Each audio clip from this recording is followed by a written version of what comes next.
Good evening. Okay, good.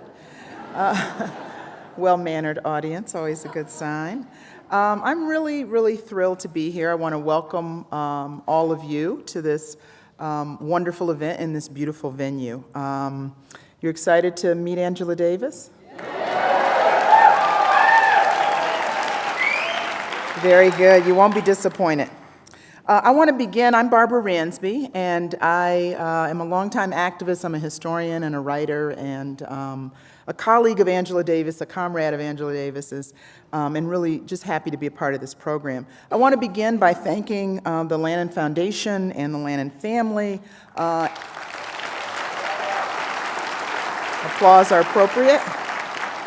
Specifically, I also want to thank Barbara Ventrello and Sarah Knopp for putting together this wonderful program this evening and for all you do. You've made some difficult choices to support both the arts but also social justice work, and I especially appreciate the courage in taking a position in solidarity with the people of Palestine. So thank you for that.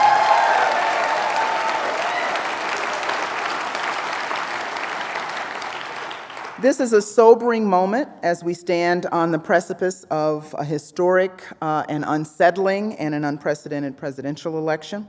With the threat of populist fascism very real, there is a fight ahead of us, my friends, but I am optimistic with people like all of you and gatherings like this, and because of the extraordinary and inspiring example of people like Angela Davis. Now, I have been given this distinct honor of introducing our keynote speaker this evening, and this is both an easy task and a difficult one. It's easy because, of course, who doesn't know who Angela Davis is? But Angela Davis has been described in different ways over the years. I have had the pleasure to be with her in lots of different settings and really to see her up close and behind the scenes. And I have really been impressed by not only the kind of public person she is, but the kind of person she is off stage as well. Angela Davis has been described as the most brilliant public intellectual of our time. She has been described as remarkable and extraordinary. She has been described as an unrelenting freedom fighter, an uncompromising internationalist, a groundbreaking feminist scholar and writer, an eloquent prison abolitionist, a beautiful and ageless 60s icon. She is all these things. In the early 1970s, Angela Davis became a powerful symbol of resistance. For me, as an African-American teenager growing up in Detroit, she symbolized all that we wanted for ourselves, all that we wanted for Black people, and all that we wanted for the world. But as Angela herself will readily tell you, her months as a fugitive, a political prisoner, and finally a bold and unbowed free woman in the early 1970s had more to do with the world movement to free her than it did with Angela herself. Had there not been a relentless movement, tireless organizers, determined lawyers, Angela's fate and ours might have been different. It was a set of circumstances and the actions taken by others around the world that helped to set her free. People who marched and petitioned and protested and held vigils. People who made her one of the most famous Black women in the world. It was them, not Angela. But let me tell you what is Angela. She has spent the last 4.5 decades of her life tirelessly paying the world back for insisting that she become free. For the movements that rallied for her freedom, she stood with them. For the Palestinians who chanted Angela in the dusty towns of Ramallah and Hebron and Nablus and whispered her name in dank prisons and overcrowded refugee camps, she has paid them back with her eloquent voice of solidarity. In 2001, she and I and 9 other women, feminists of color, went on a delegation to Palestine, and she has been speaking and agitating and insisting that Palestine not be forgotten ever since. For the indigenous people who said prayers for her and burned sage for her, she has paid them back with her work with the indigenous women of Australia and her statements in solidarity with Standing Rock. For the Cubans and Puerto Ricans who raised her name in the international arena, she has stood unwavering against empire and U.S. regional chauvinism. For those who carried Free Angela banners in women's liberation marches, despite being told that such a stance was divisive, she has paid them back with rigorous and life-sustaining feminist scholarship.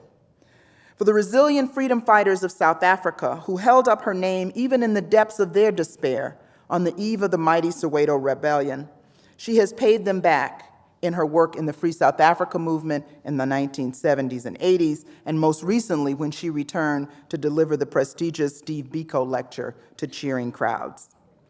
She is the author of 10 books, co-founder of Critical Resistance. Angela Davis received her BA from Brandeis University, her MA from UC San Diego.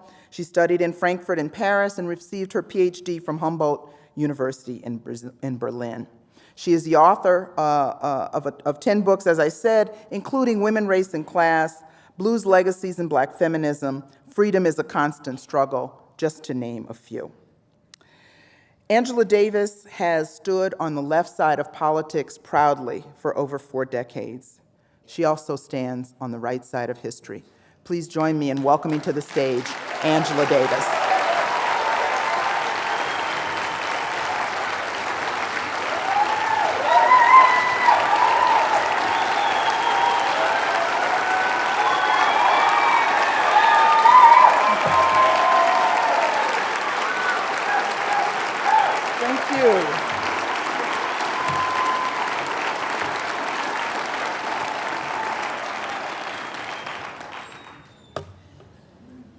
Wow.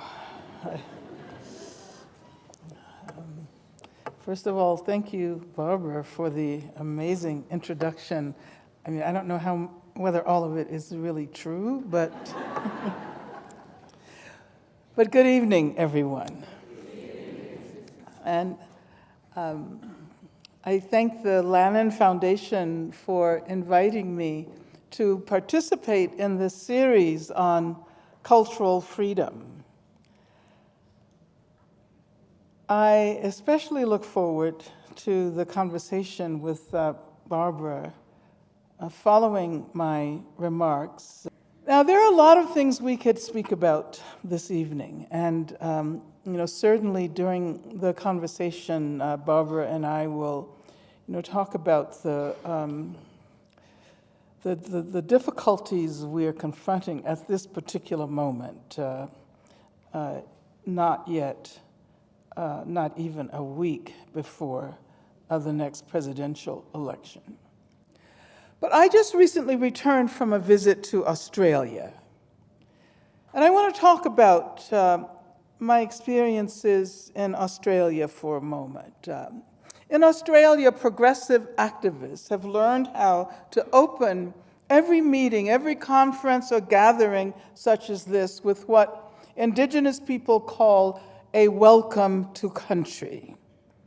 A representative of the people who are the traditional owners of the colonized land on which the gathering takes place reminds those in attendance of the history and culture associated with that geographical site. Speakers, performers, participants in conferences are also expected to pay tribute to the traditional owners. Indigenous people in Australia constitute the oldest living culture on the planet. They were there when the land was declared terra nullius by European colonizers. They were there tens of thousands of years before the Australian Constitution was written. And their lives, their collaborative practices with other beings on this earth made it possible to engage in an organic interrelationship with this planet that has since been so ravaged by settler colonialism, racism, and capitalist exploitation. I can tell you how amazing it is to hear Aboriginal people who fish for a living talk about the tradition of the dolphins assisting them to catch the fish. I pay tribute to Aboriginal people, to indigenous people here in the US, all over, because indigenous peoples express a much more holistic idea of what it means to be a citizen of this planet. Much more holistic than those who assume that citizenship is simply a function of documents or constitutional decrees. And I especially want to acknowledge the ongoing protests led by the Standing Rock Sioux,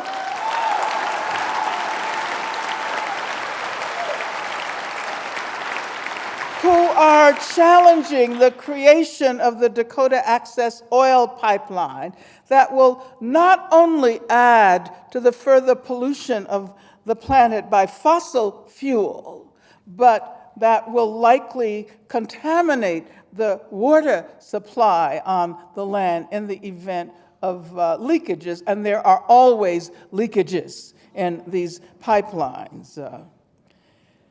Moreover, the pipeline pollutes sacred sites on the land of the Standing Rock Sioux. Over the recent period, I have been thinking about the relevance of the stances assumed by indigenous people all over the planet who demand sovereignty for their people, whether it is economic, social, political, or cultural sovereignty.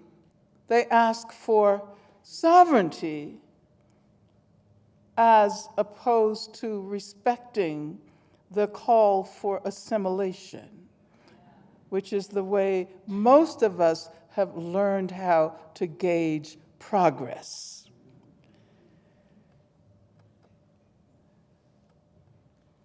I want to turn for a moment, for some inspiration, before we continue along this line, to Frederick Douglass. And I was thinking the other day, back in the 70s, I used to use this passage all the time because it seemed to capture what we needed at that time. And here we are 4.5 decades later, and I think that Frederick Douglass's insights on the meaning of justice and the meaning of freedom can be helpful. This passage comes from a speech he gave in 1857. It was the West India Emancipation Speech. And he said, "The whole history of the progress of human liberty shows that all concessions made to her august claims have been born of earnest struggle. The conflict has been exciting, agitating, all-absorbing, and for the time being, putting all other tumults to silence. It must do this, or it does nothing. If there is no struggle, there is no progress. Those who profess to favor freedom and yet deprecate agitation want crops without plowing up the ground. They want rain without thunder and lightning. They want the ocean without the awful roar of its many waters. The struggle may be a moral one, or it may be a physical one, or it may be both moral and physical, but it must be a struggle. Power concedes nothing without a demand. It never did, and it never will." Frederick Douglass, 1857. And so I was talking about Australia. There is a campaign in Australia designed to create constitutional recognition of Aboriginal people. But many Aboriginal people and organizations are arguing that rather than recognition, they would prefer treaties. Treaties that will not destroy their collective agency by reducing them to individual subjects, abstract, rights-bearing subjects as defined by the Constitution. So what is the meaning of citizenship? What does it mean to be accorded formal rights when the conditions of life render these rights relatively meaningless? These are questions that may be asked with respect to the inclusion of Black people in the U.S. Constitution, which continues to be seen as the source of justice in this country.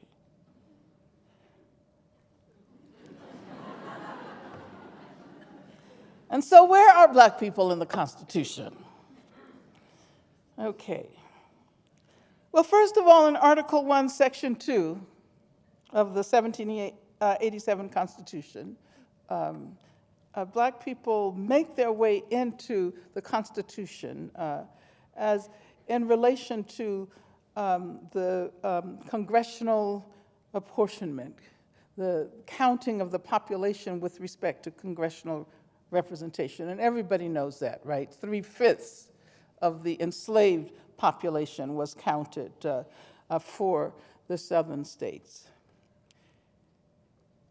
And, thus, people have been saying ever since that a Black person was considered to be 3/5 of a person. Then, of course, there is the 13th Amendment. And that bears revisiting. Some of you may have seen Ava DuVernay's recent film, 13th. So let's rehearse the 13th Amendment. This is the amendment that putatively abolished slavery. It's very short. It doesn't even tell us what slavery is or was. But in any event, Section 1, neither slavery nor involuntary servitude, except as a punishment for crime whereof the party shall have been duly convicted, shall exist within the United States or any place subject to their jurisdiction. And it's interesting that the exception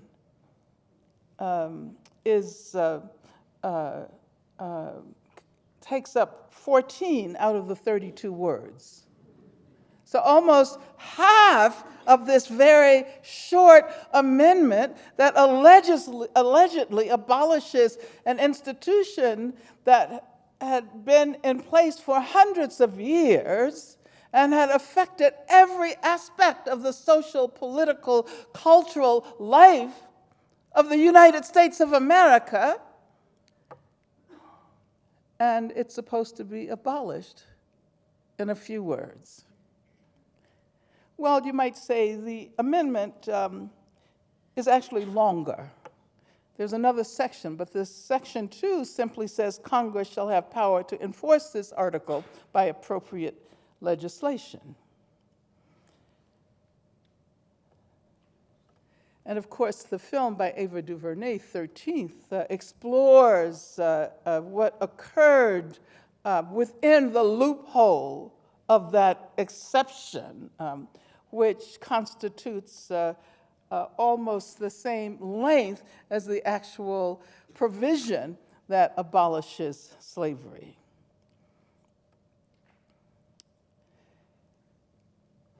Now let's move on to the 14th Amendment. Studying the Constitution a little bit this evening. Because we so take it for granted. We so assume that this is the source of our notions of justice and freedom. The 14th Amendment, Section 1, all persons born or naturalized in the United States and subject to the jurisdiction thereof are citizens of the United States and of the state wherein they reside. No state shall make or enforce any law which shall abridge the privileges or immunities of citizens of the United States, nor shall any state deprive any person of life, liberty, or property without due process of law, nor deny to any person within its jurisdiction the equal protection of the laws. So these are the relevant sections of the U.S. Constitution that are supposed to be responsible for Black citizenship. And last year, of course, we celebrated the sesquicentennial anniversary of the 13th Amendment, and in a couple of years, we will observe the sesquicentennial celebration of the 14th Amendment. But I want to suggest that the inclusion of Black people in the Constitution did not necessarily result in freedom.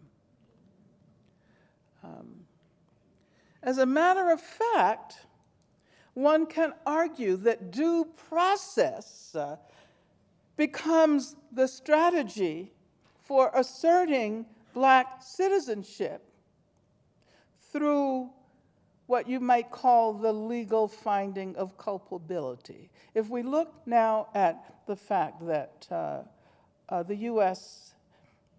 Has more people behind bars than any other country in the world, and that is largely driven by racism, given the fact that Black men and Black women in women's prisons constitute a highly disproportionate number of people behind bars.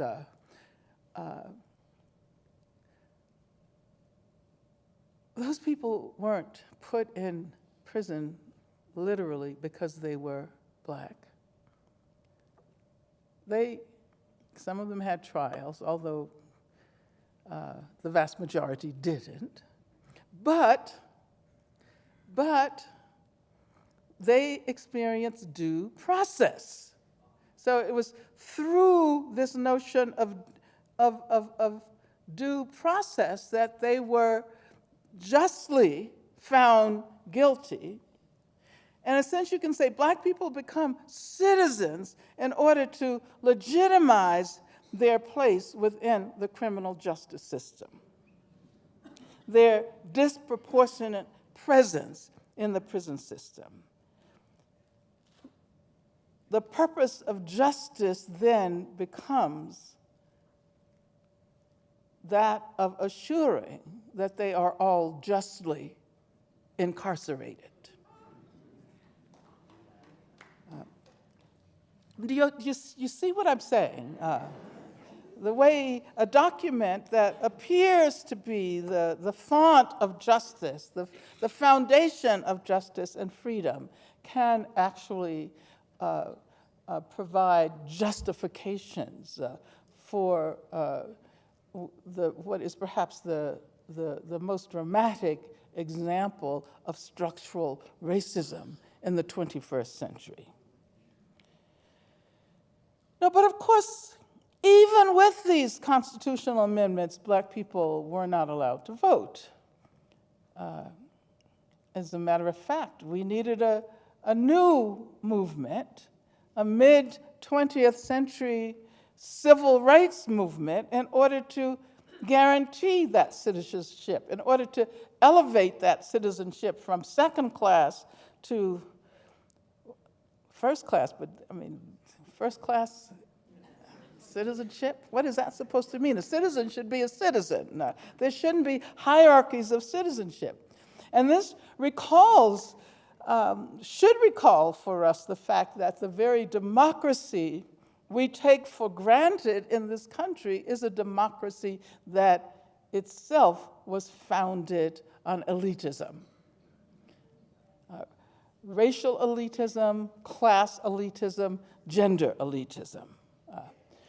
Who were the men who were created equal?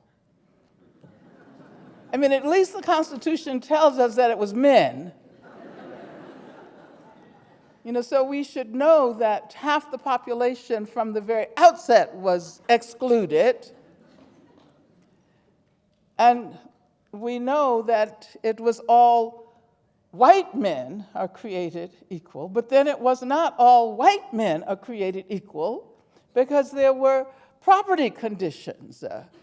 So basically, it was all affluent white men. All property-owning white men are created equal. Now, this is an elitist democracy, which should be considered an oxymoron, right? Because democracy is supposed to be the opposite of political systems founded on elitism. The point that I'm making is that this is what we have. This is what we have. And we've been asking to assimilate into this kind of democracy. And those flaws, those original flaws, cannot be eradicated by integrating those who have been excluded into the already flawed democracy. The democracy itself has to change. The democracy itself has to change. And this is what we've not been able to talk about. This is why conversations on race have been so difficult all of these decades.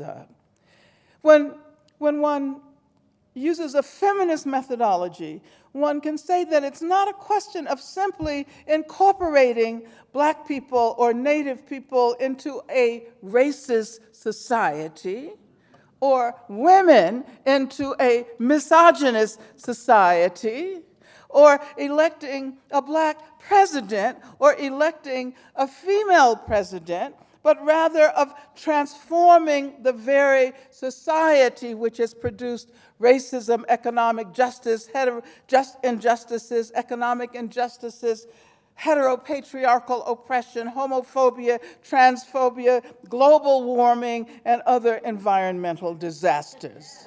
That is our task. And if the phrase Black movement means anything at all, it is evocative of the ongoing struggle for justice, for freedom. And freedom is not a thing. It's not an object to be achieved. It's not the quality of an individual. If it is anything at all, it is a constant collective yearning for new worlds, for new futures. And who most embodies this collective yearning, if not people who have been enslaved, oppressed, incarcerated? Freedom is the negation of the conditions under which Black people all over the diaspora have been compelled to live over the last 5 centuries. And there is no such thing as the freedom of a single individual.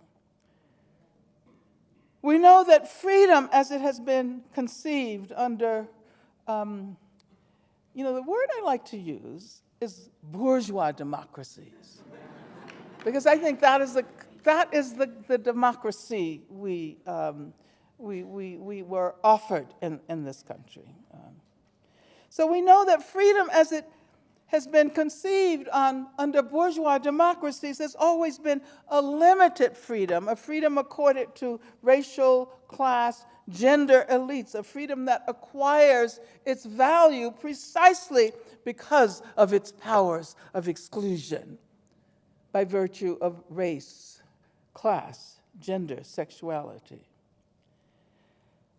And at this moment, we are experiencing what you might call the revenge of history. The strike back of those who do not recognize that making America great, first of all, it would not be again.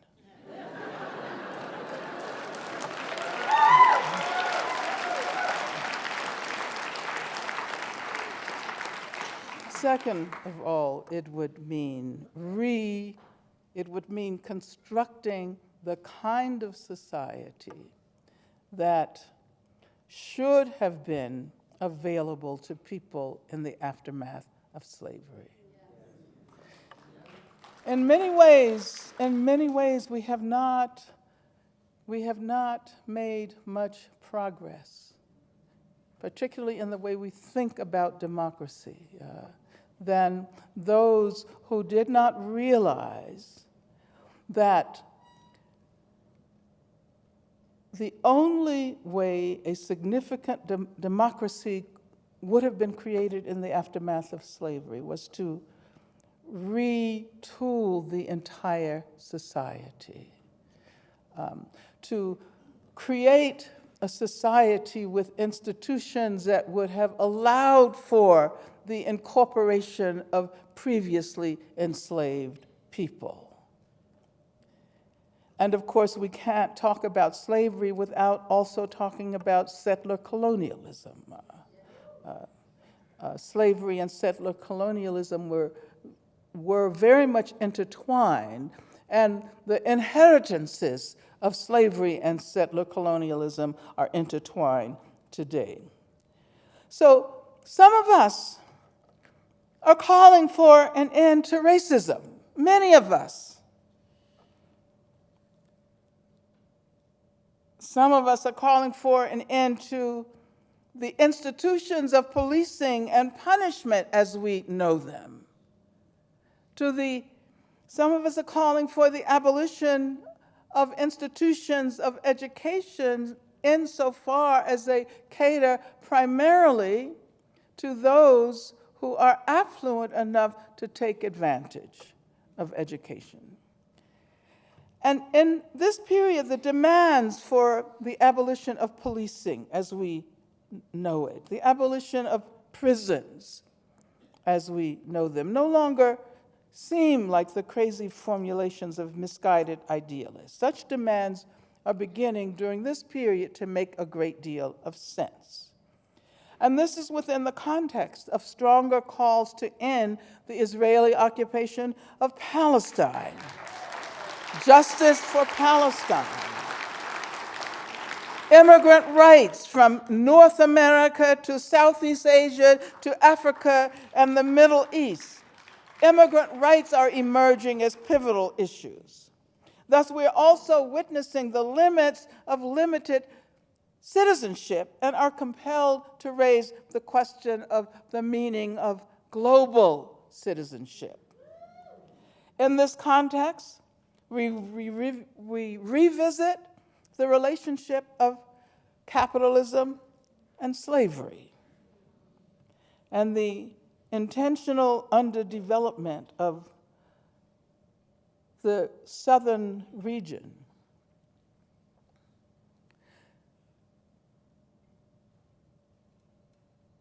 In 2016. This year we are also observing the 50th anniversary of the founding of the Black Panther Party.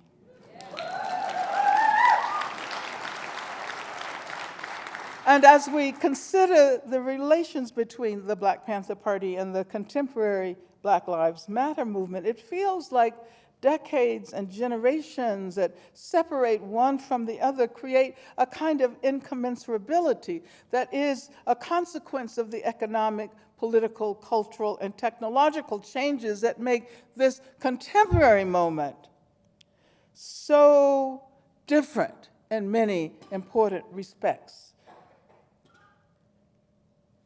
But perhaps, I've been thinking, perhaps we should seek connections between the two movements that are revealed not so much in their similarities, because this is what we normally do. We seek to discover similarities, but rather to discover the relationship through their radical differences. The Black Panther Party emerged as a response to the police occupation of Oakland, California, and Black urban communities across the country. It was an absolutely brilliant move on the part of Huey Newton and Bobby Seale to patrol the neighborhood with guns, which were legal then, and law books. In other words, what they were attempting to do was to police the police. And at the same time, this strategy, which admittedly was also inspired by the emergence of guerrilla movements in Cuba, liberation armies in Southern Africa and the Middle East, by the successful resistance offered by the National Liberation Front in Vietnam. In retrospect, however, this strategy reflected a failure to recognize, as Audre Lorde put it, that the master's tools will never dismantle the master's house. In other words, the use of guns, even though primarily as symbols of resistance, conveyed the message that the police could be effectively challenged by relying on explicitly policing strategies. Now, a hashtag that was developed by Patrisse Cullors, Alicia Garza, and Opal Tometi in the aftermath of the vigilante killing of Trayvon Martin, Black Lives Matter, began to be transformed into a network as a direct response to the rising protests in Ferguson, Missouri, which manifested a collective desire to demand justice for Mike Brown and for all of the Black lives sacrificed on the altar of police terror, racist police terror. But in asking us to radically resist the racist violence at the very heart of policing structures and strategies, Black Lives Matter as a movement early on recognized that we would have to do something other than police the police. And so they began to call, for example, for the demilitarization of the police. This became the heart of our efforts to move toward a more critical and more collective mode of justice, ultimately linked to an approach that calls for the abolition of policing as we know and experience it. Demilitarization also contested the ways in which police strategies have been transnationalized within circuits that link small U.S. police departments to Israel, which dominates the arena of militarized policing, which is, of course, associated with the occupation of Palestine. And so I appreciate the more complicated analysis that is embraced by many BLM activists, because it reflects a historical mindedness that is able to build upon, embrace, and radically critique activisms and anti-racist theories of the past. The Black Panther Party attempted, sometimes unsuccessfully, to embrace emergent feminisms and what was then called the gay liberation movement. Black Lives Matter leaders and activists have developed approaches that more productively take up feminist and queer theories and practices. But theories of freedom are always tentative. Any theory or political strategy that pretends to possess a total theory of freedom, or one that can be categorically understood, has failed to account for the multiplicity of possibilities which can perhaps only be evocatively represented within the realms of art and culture.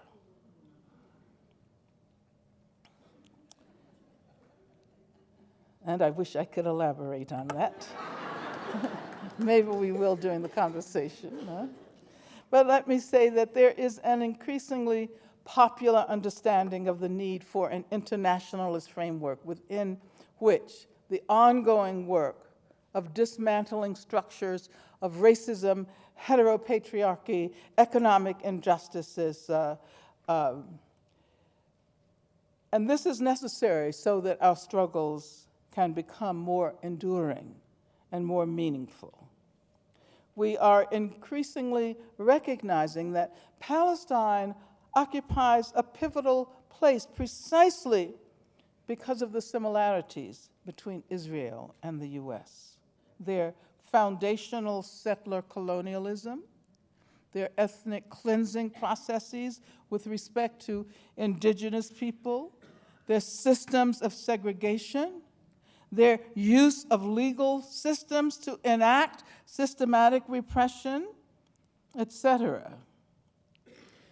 In the latter 20th century, it was Black feminist poet June Jordan who pushed the issue of the occupation of Palestine to the fore. June Jordan became a powerful witness for Palestine. In her poetry, she felt impelled to embody the juncture of Black and Palestine liberation. I was born a Black woman, she writes, and now I am become a Palestinian against the relentless laughter of evil.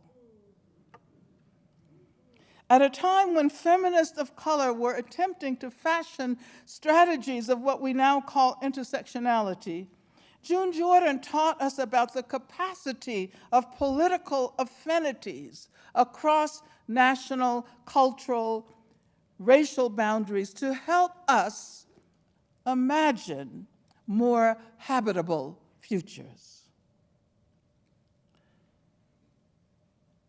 During the 1980s, many organizations and movements within the US were pushed to think about how the incorporation of anti-apartheid strategies into their agendas would radically transform their work. Not only did the anti-apartheid campaign help to strengthen international efforts to take down the apartheid state, it revived and enriched many of our domestic movements against racism, misogyny, and economic injustice. In the same way, solidarity with Palestine has the potential of further transforming and rendering more capacious the political consciousness of our contemporary movements. Black Lives Matter activists and others associated with this very important historical moment of a surging collective consciousness calling for recognition of the persisting structures of racism can play an important role in compelling other areas of social justice activism to take up the cause of Palestine solidarity, and specifically the boycott, divestment, and sanctions movement. Alliances on university campuses that bring together Black student organizations, Students for Justice in Palestine, and campus chapters of Jewish Voice for Peace are reminding us of the profound need to unite anti-racist efforts with strong challenges to Islamophobia and to anti-Semitism, and with the global resistance to the apartheid policies and practices of the State of Israel. And so theoretically and ideologically, Palestine has helped us to broaden our vision of abolition, which we have characterized in this era as the abolition of imprisonment and policing. But we need to go further. The experience of Palestine pushes us to revisit concepts such as the prison nation, or the carceral state in order to seriously understand the quotidian carceralities of the occupation and the ubiquitous policing, not only by Israeli forces, but also by the Palestinian Authority. This, in turn, has stimulated other research directions on the uses of incarceration and its role. For example, in perpetuating notions of a permanent binarism with respect to gender, and in naturalizing segregation based on physical, mental, and intellectual abilities. At a time when popular discourse is rapidly shifting as a direct response to pressures emanating from sustained protest against state violence and from representational practices linked to new technologies of communication, I want to suggest that we need movements that pay as much attention to political education as they pay to the mobilizations that have succeeded in placing police violence and mass incarceration on the national political agenda. What this means, I think, is that we try to forge an analysis of the current conjuncture that draws important lessons from the relatively recent campaigns that have pushed our collective consciousness beyond previous limits. We need movements that are prepared to resist the inevitable seductions of assimilation. The Occupy campaign enabled us to develop an anti-capitalist vocabulary. The 99% versus the 1% is the concept that has entered into popular parlance. The question is not only how to preserve this vocabulary, but how to build on it and complicate it with, for example, the idea of racial capitalism, which cannot be so neatly expressed in quantitative terms that assume a homogeneity that always undergirds racism. And you can see that embedded in that comment is a kind of gentle critique of Bernie Sanders' approach. Maybe not so gentle. Assimilationalist strategies that leave intact the circumstances and structures that have previously required exclusion and marginalization have always been offered as the more reasonable alternative to abolition, which of course involves resistance and dismantling, but not only resistance and dismantling, but also radical reimaginings and radical reconstructions. And so I use that very intentionally in relation to the situation in the aftermath of slavery and the radical reconstruction that did not last nearly as long as it should have. So what does all of this have to do with the predicament we find ourselves in at this particular moment, the current election? Well, I think that many of us have learned that the arena of electoral politics tends to prevent expression of radical political perspectives. But this does not mean that we don't participate. And this does not mean that we urge our radical communities not to vote. We have devoted too much energy to the struggle for voting rights not to go to the polls. I think, and I've said this on several occasions, that we have to move towards the building of a new political party, a party inspired in the broadest sense by the Black radical tradition, a party led by and addressing the interests of Black people, Native people, Latinos, Asian Americans, Muslim Americans, working class people of all racial backgrounds. A party that is anti-capitalist, a party that supports immigrant rights, LGBTQI rights, environmental justice, food sovereignty, against the brutality inflicted on animals in our industrialized food production.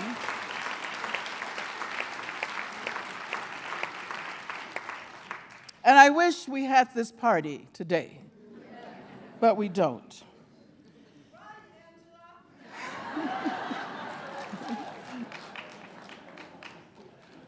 Well, I'm trying to create a different perspective towards the current election, because it seems to me that what should be our primary concern is that of preserving possibilities for organizing such a party and for building radical movements in the future.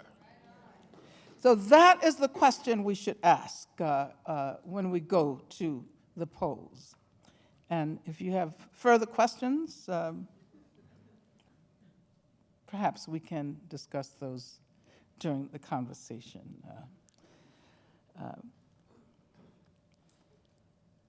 But I know I'm going to vote against Donald Trump.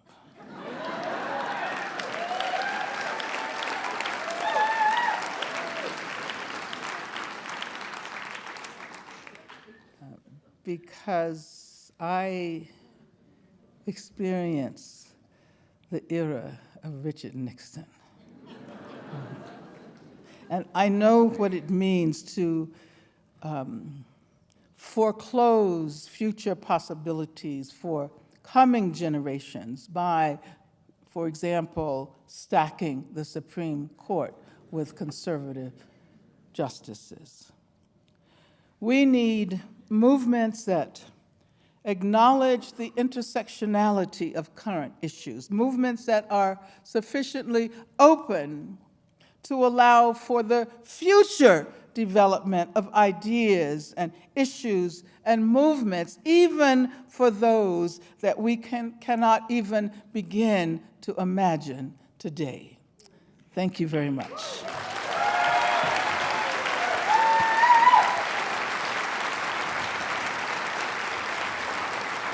Thank you.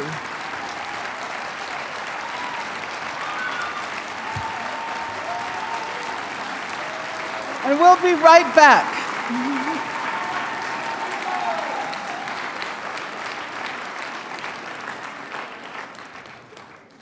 just have to go get another.